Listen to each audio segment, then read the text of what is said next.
Satcharitra chapter 3. In this chapter, we'll discuss about the following points.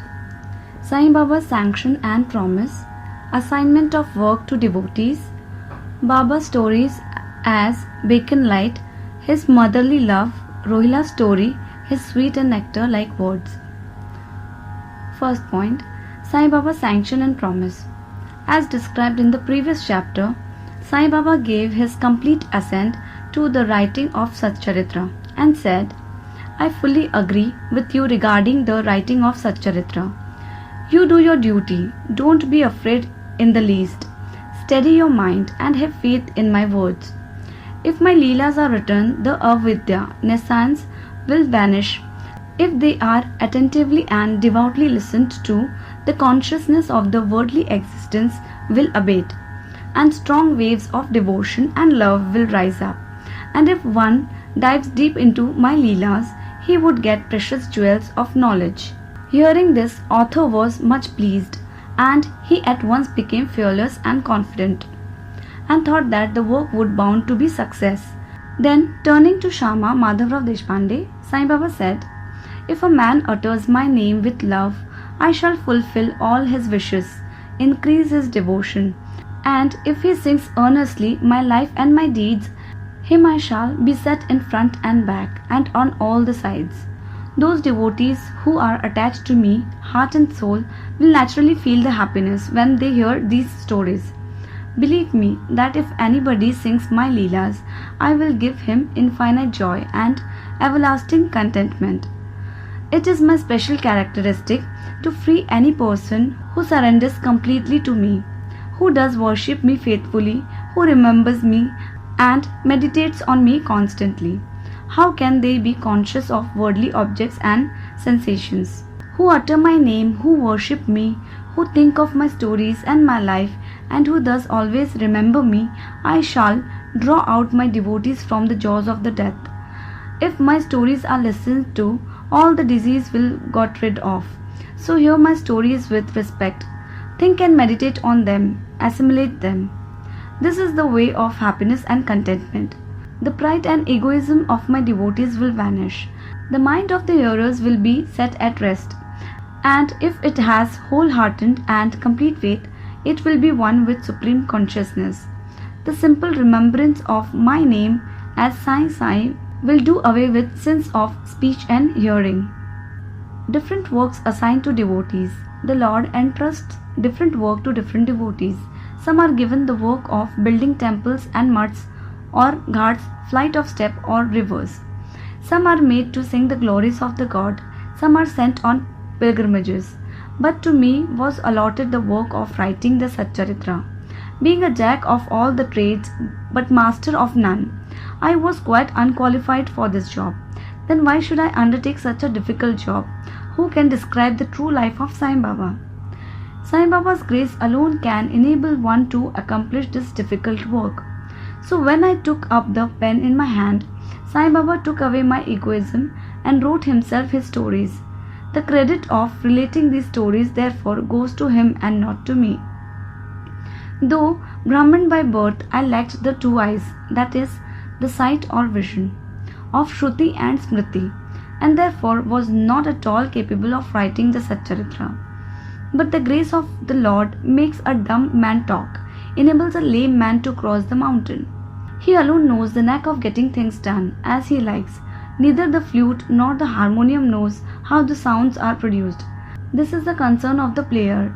The oozing of Chandrakant jewel and the surging of the sea are not due to the jewel and the sea, but to the rise of the moon. Coming to the next point, which is Baba's story as a beacon light. Lighthouses are constructed at various places in the sea to enable the boatmen to avoid rocks and dangers and make them sail safely. Sai Baba's stories serve as a similar purpose in the ocean of worldly existence. They surpass nectar in sweetness and make our worldly path smooth and easy to traverse. Blessed are the stories of the saints when they enter our hearts through the ears. The body, the consciousness or egoism and the sense of duality vanish, and when they are stored in the heart, doubts fly out to all the sides. Pride of the body will fall, and wisdom will be stored in abundance.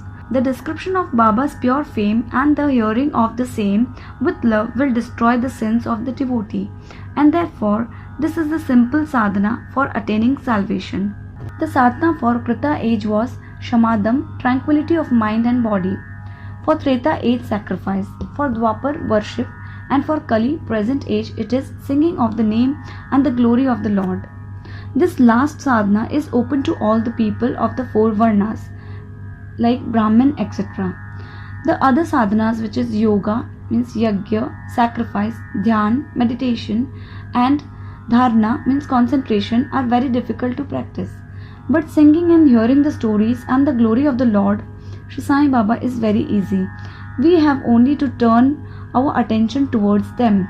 The listening and the singing of the stories will remove the attachment to the senses and their objects, and will make the devotees dispassionate, and will ultimately lead them to self-realization. With this end in view, Sai Baba made me or helped me to write his stories, satcharitra. The devotees may now easily read and hear the stories of Sai Baba, and while doing so, meditate on him, his form, and thus attain devotion to Guru and God, Sai Baba. Get detachment and self-realization. In the preparation and writing of this work, Satcharitra, it is Sai Baba's grace which has accomplished everything, making use of me as a mere instrument. The next point is motherly love of Sai Baba. Everybody knows how a cow loves her infant calf. Her udder is always full, and when the calf wants milk and dashes at the udder, out comes the milk in an unceasing flow. Similarly, a human's mother knows the wants of her child and feeds it at her breast in that time. In case of dressing and adoring the child, the mother takes particular care to see that this is well done. The child knows or cares nothing about this, but the mother's joy knows no bound when she sees her child beautifully dressed and adorned. The love of the mother is peculiar, extraordinary, and disinterested, and has no parallel. Sadgurus feel this motherly love towards their disciples. Sai Baba had the same love towards me, and I give an instance of it below. In 1916 AD, I retired from government service. The pension that was settled in my case was not sufficient to maintain my family decently. On Guru Purnima, which is 15th of Ashada day of the year, I went to Shirdi with other devotees. There Mr. Anna Chinchnekar, of his own accord, prayed to Baba for me as follows. Please look kindly to him. The pension he gets is quite insufficient. His family is growing. Give him some other appointment. Remove his anxiety and make him happy. Baba replied, he will get some other job, but now he should serve me and be happy. His dishes will be ever full and never be empty. He should turn all his attention towards me and avoid the companies of atheists, irreligious and wicked people. He should be meek and humble towards all and worship me, heart and soul. If he does this, he will get eternal happiness. The question, who is he whose worship is advocated, is already answered in a note on Who is Sai Baba in the prologue at the beginning of this work. Now coming to the Rohilla story. The story of the Rohilla illustrates that Sai Baba's all-embracing love. One Rohilla, tall and well-built, strong as a bull, came to Shirdi, wearing the long kafni, and was enamored of Sai, who stayed there. Day and night, he used to recite in a loud and harsh tone kalma, verses from Holy Quran, and shout, Allahu Akbar, that God is great. Most people of the Shirdi were working in the fields by day, and when they returned to their homes at night, they were welcomed with the Rohilla's harsh cries and shouts. They could not get sleep and felt much trouble and inconvenience. They suffered in silence this nuisance for some days, and when they could stand it no longer, they approached Baba and requested him to check the Rohilla and stop the nuisance. Baba did not attend to their complaint. On the contrary, Baba took the villagers to task and asked them to mind their own business and not the Rohilla. He said them that the Rohilla had got a very bad wife, a Zantepi, who tried to come in and trouble the Rohilla and himself, but hearing the Rohilla's prayers, she dared not to enter, and they were at the peace and happy. In fact, the Rohilla had no wife, and by his wife Baba meant durbuddhi, that is, bad thoughts, as Baba liked prayers and cries to God better than anything else. He took the side of Rohilla and asked the villagers to wait and suffer the nuisance, which would abate in due course. Now, coming to the next point, which is Baba's sweet and nectar-like words. One day at noon after Aarti, devotees were returning to their lodgings when Baba gave the following beautiful advice. Baba said that, "Be wherever you like, do whatever you choose. Remember this well, that all what you do is known to me. I am the inner ruler of all and seated in their hearts.